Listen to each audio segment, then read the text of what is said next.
ओढ़नी के रंग पियर, ओढ़नी के रंग पियर, ओढ़नी के रंग पियर, जादू चला रहल बा। लागे कि जैसे खेतवा में, लागे कि जैसे खेतवा में सरसों फुला रहल बा। लागे कि जैसे खेतवा में सरसों फुला रहल बा। ओढ़नी के रंग पियर, ओढ़नी के रंग पियर।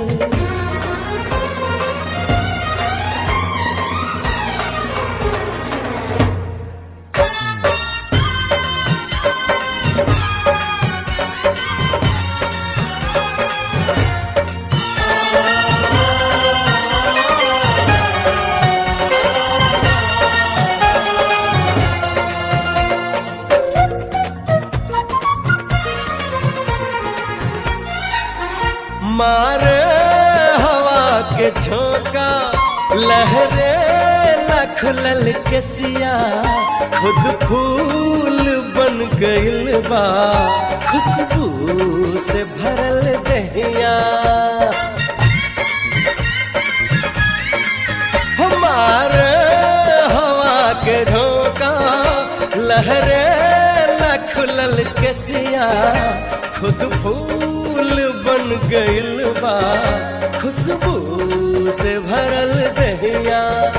इस शरीर के बनावट बिजली गिरा रहल बा। लागे कि जैसे खेतवा में,